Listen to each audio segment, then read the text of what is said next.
네, 오늘 이코노미 톡은 강정수 박사님 모시고 얘기를 좀 하겠습니다. 지금 박사님 어서 오십시오. 인사를 네. 먼저 좀 하고요.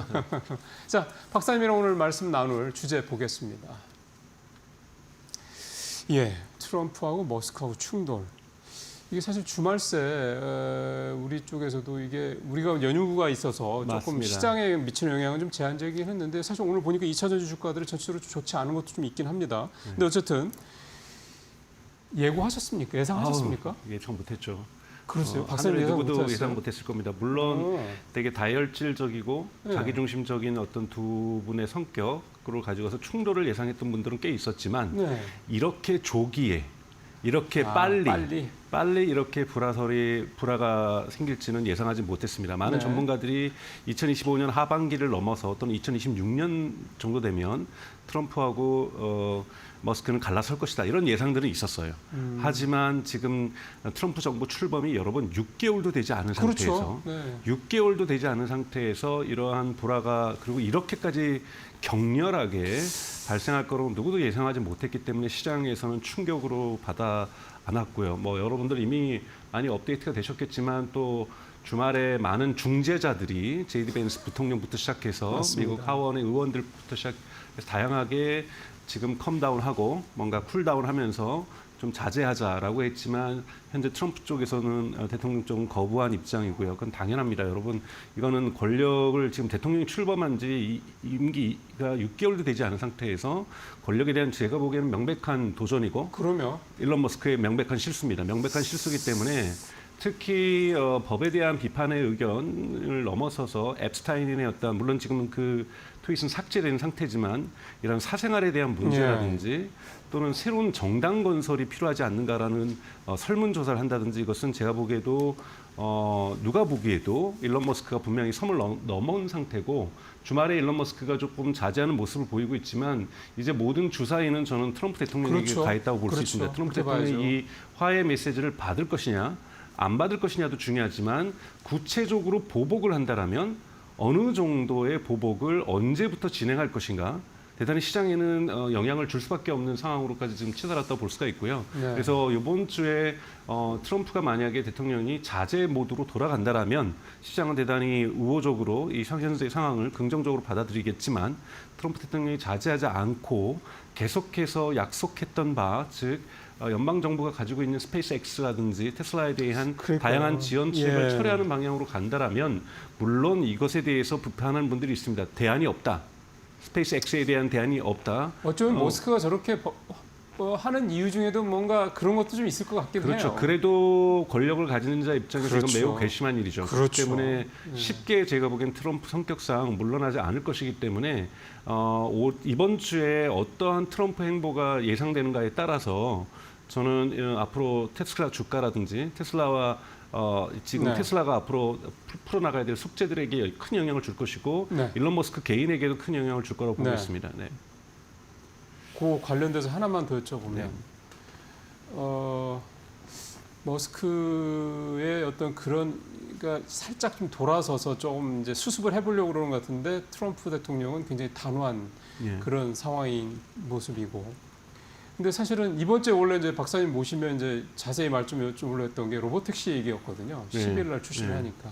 이게 바로 며칠 앞두고 이런 상황이 벌어졌는데 계산기를 두드려 보긴 하겠죠. 뭐가 이제. 근데 트럼프 입장에서 봤을 때는 굉장히 이 대통령의 심기를 세게 건드는 거기 때문에 말씀하신 대로 선을 넘은 것도 분명하고 그렇다고 해서 또 이 자율주행 이 서비스 이거를 또 뭐 좀 규제를 한다든 뭐가 하게 되면 가뜩이나 중국이랑 그 벌어지고 있는 상황에서 그것도 아닌 것 같고 참 고민스럽게 하긴 하겠습니다. 물론 극단적으로 가면서 정말 둘이서 안 본다거나 정말 테슬라를 아예 미국 정부가 조직적으로 체계적으로 성장을 방해한다든지 이런 일은 저는 그렇게 쉽게 일어날 거라고 보지는 않습니다. 네. 그러나 여러분 보셔야 될 것은 이 로보택시가 앞으로 성장함에 있어서 규제 관련해서 풀어야 될 숙제가 너무 산적해 있습니다. 네. 여러분 로보택시나 자율주행은 기술의 문제만이 아니라는 그렇죠. 거죠. 사회적 문제죠. 예를 들자면 물론 우버가 미국에서 확산되면서 택시 운전사와의 갈등은 이미 사라졌지만 네.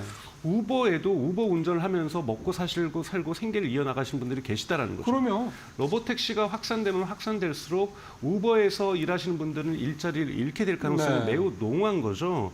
이런 부분에 대해서 정치적으로 조심스럽게 다가가면서 풀어야 되는 부분이 존재할 수 있는 것이고, 그리고 주마다 도시마다 다른 다양한 규제들도 풀어야 되는 것이고, 그리고 우리가 예기치 못할 수 있는 사고가 일어날 수 있습니다. 기술적인 실수에서도 일어날 수도 있지만 사회적 저항 차원에서 로보택시에 예를 들자면 인위적으로 사고를 낸다든지 이렇게 하는 행동들도 일어날 수가 있기 그렇죠. 때문에 예, 예. 이러한 사회적 여론에 대단히 민감할 수밖에 없고, 낮은 자세로 임해서 조심스럽게 사회와 이 문제를 풀어가면서, 정치권과 이 문제를 풀어가면서 로보택시를 확장해야 되는데, 로보택시 확장 속도에는 분명히 제약이 저는 걸릴 거라고 보고 있어요. 저는 기술적으로 테슬라의 로보택시가 예를 들면 우버보다 못하다 이런 주장들은 저도 거꾸로 테슬라의 로보택시가 우버보다 훨씬 더 기술적으로 뛰어나다는 네. 주장을 하지 않겠습니다. 네, 근데 네, 네. 문제는 이것이 경제적으로 볼 때는 테슬라의 로보택시의 접근 방식이 우버보다 훨씬 더 시장 경제적이고 그렇죠. 대중 시장에 그렇죠. 열어갈 수 있다는 가능성에서 높게 평가했던 그러니까 것이죠. 성공할 확률이 더 높아 보인다 그렇죠. 이런 거죠. 경제적으로 성공할 그렇죠, 가능성은 그렇죠. 높아 보이지만 기술적으로나 사회적으로 성공할 가능성들은 매우 조심스럽게 풀어야 되는데, 그러한 민감한 시기에 이런 갈등이 터졌다라는 것은 테슬라에겐 좋지 않다라고 저는 평가하고 있습니다. 그러니까요. 일각에서 특히 이제 어느 정당이라고 얘기가 나온 것 같지는 하여튼 외신을 보니까 잠깐 얘기하신 거긴 한데, 머스크하고 손을 잡아서 뭔가 어떤 정치 혁신 이런 것 쪽 얘기를 하는 건데, 이런 정치적인 부분에 있어서 머스크가 뭔가 좀 관심이 있습니까? 아니, 있어도 이건 할 수가 없는 거예요. 우선 머스크는 대통령이 될 수가 없고요. 미국에서 태어나지 그렇죠. 일단 않았기 그게 때문에 아니니까. 그렇고요.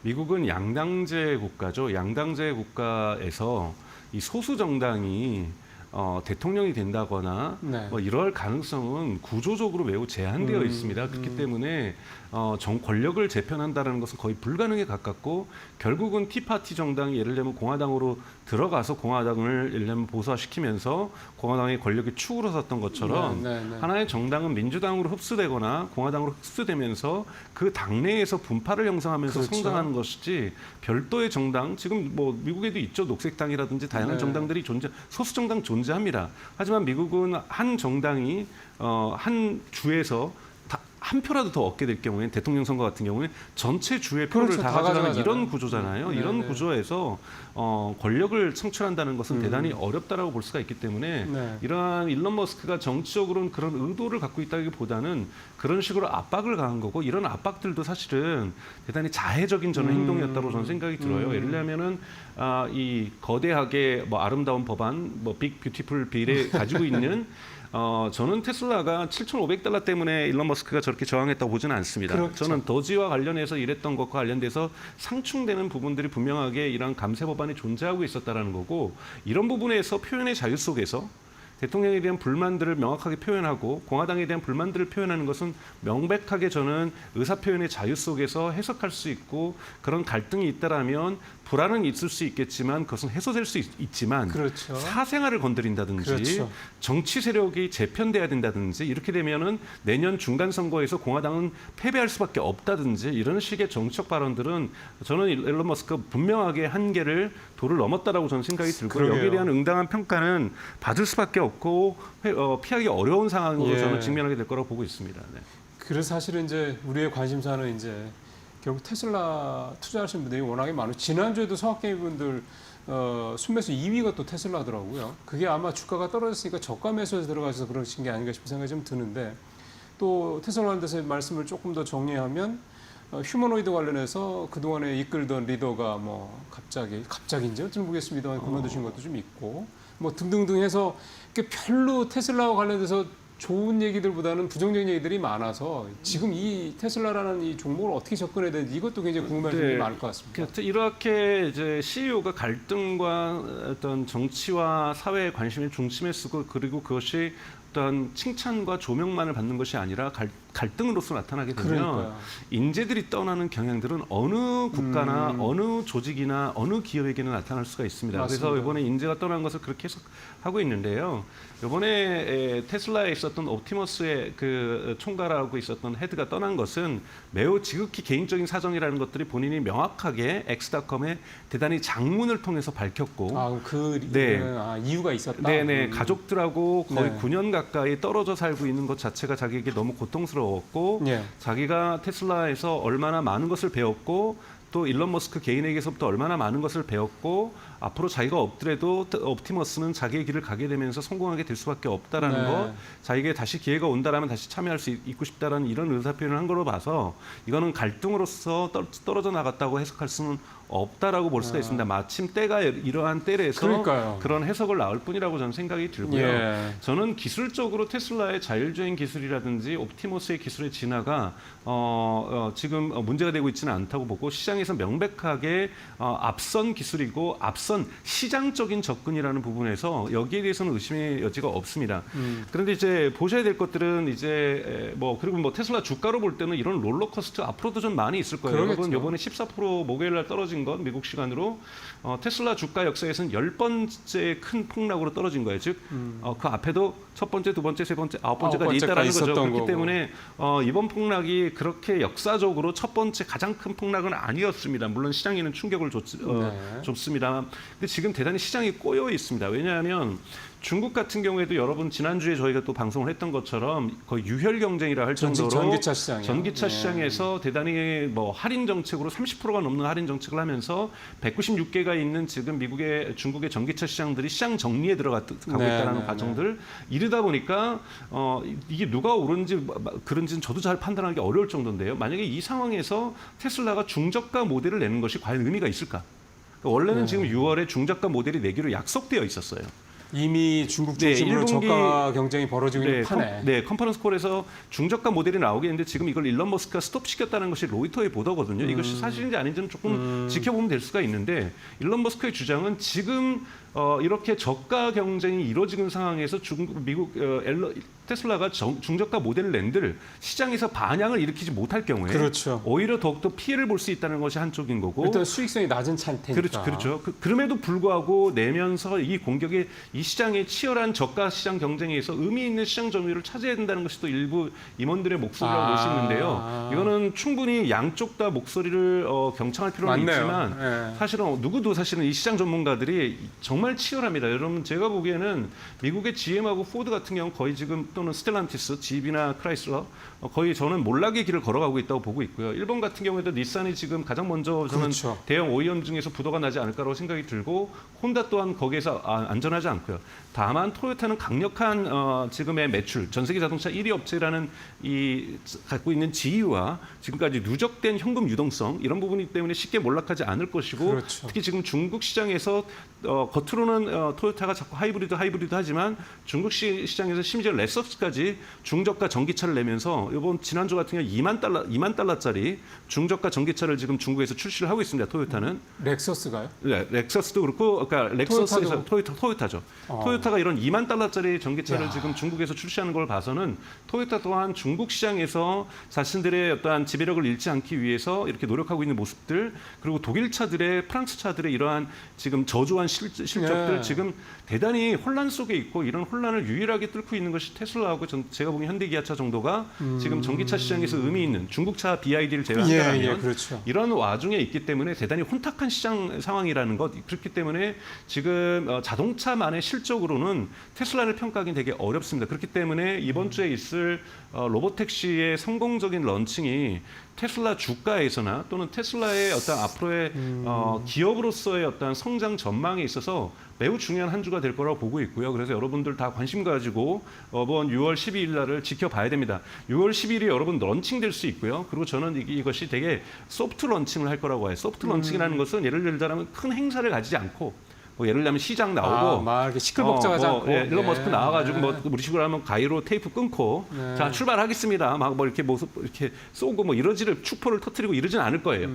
언제 시작됐는지도 모르게 이미 열대는 돌고 있는데요. 라고 나올 수 있을 정도로 대단히 조용하게 왜냐하면 열대는 우리가 인지하기 쉬운 분량의 차량 숫자가 아니죠. 그렇기 때문에 되게 소프트 런칭을 저는 하게 될 거라고 보고 있고요. 그렇게 되면서 시장의 반응들을 좀 지켜보시는 것들이 좀 필요할 거라고 보고 있습니다. 그러게요. 가뜩이나 트럼프 입장에서 봤을 때는 동부에 있는 동부라고 할 필요는 없죠. 주요 네. 언론들, 뭐 네. 뉴욕 타임스나 뭐 워싱턴 포스트라든지. 워싱턴 포스트 이런 데들이 좀 비판적이잖아요. 네. 그런 상황에서 머스크가 만약에 요즘 같은 상황에서 막 이렇게 뻑적지근하게 뭐 이벤트 해가면서 한다고 그러면은 뭐 눈꼴 시겠죠. 네. 굳이 뭐 그런 일을 만들 필요는 없지 않을까 언론을 활용해서 그런 생각도 좀 듭니다.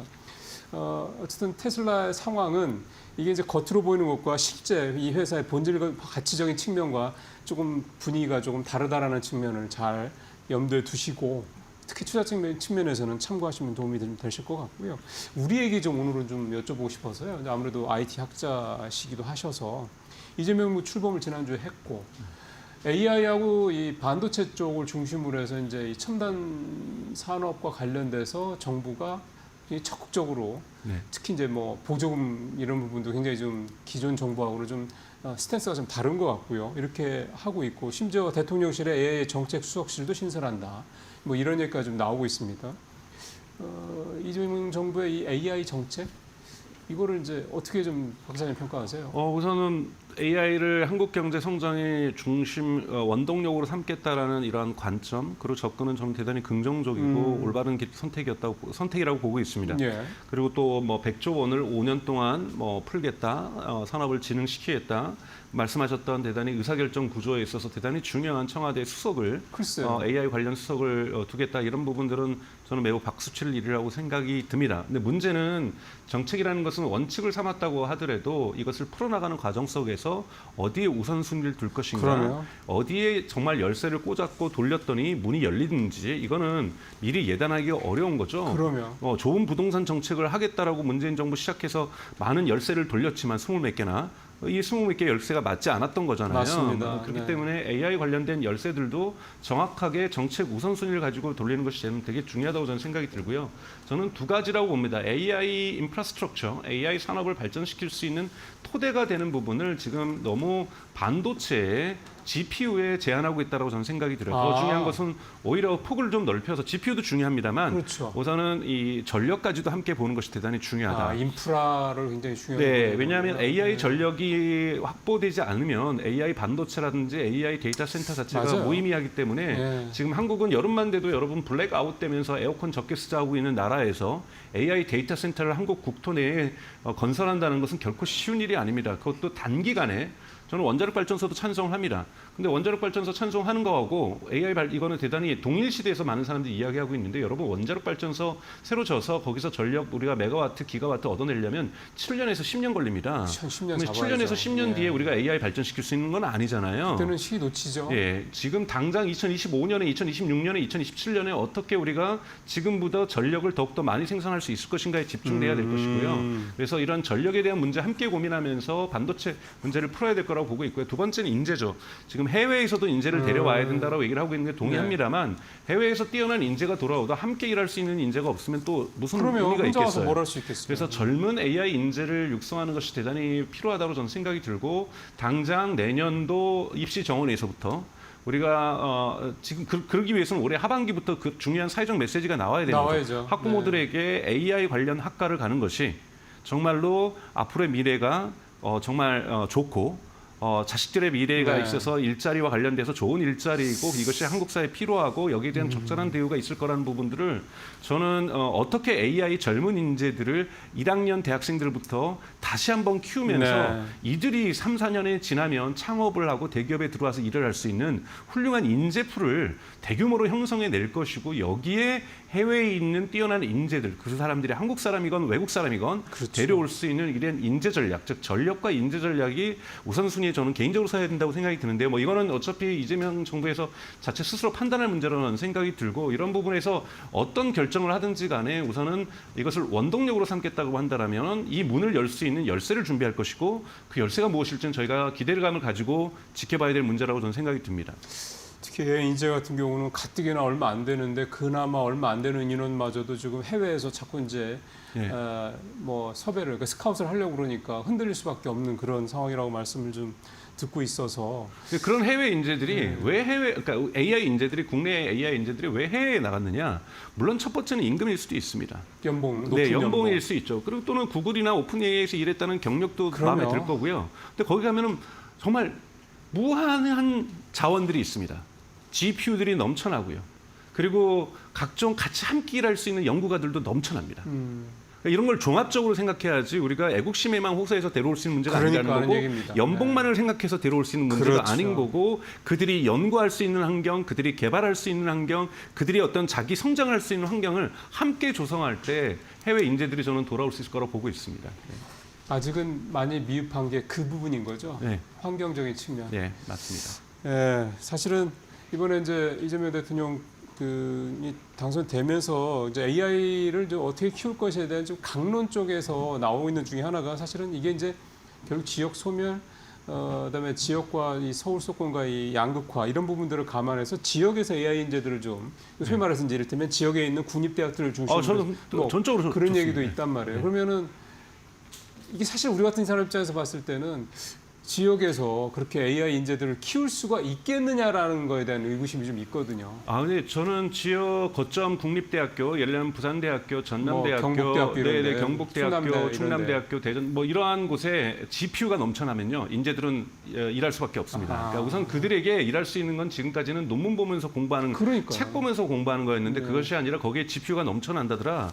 그리고 그 GPU를 가지고 연구한 사람들은 취업은 그냥 3학년 때부터 입도 선배 다 갈 그렇죠, 거다. 그렇죠. 이런 이야기들이 오고 가면 저는 지역으로 인재들이 몰릴 거라 보고 있습니다. 그러게요. 사실 우리한테 굉장히 심각한 문제거든요. 이게 우리 국가의 장기적인 성장적인 측면에서 봤을 때요. 그 어떤 마중 역할을 AI가 할 수 있다. 그러면 참 큰 다행인 거죠.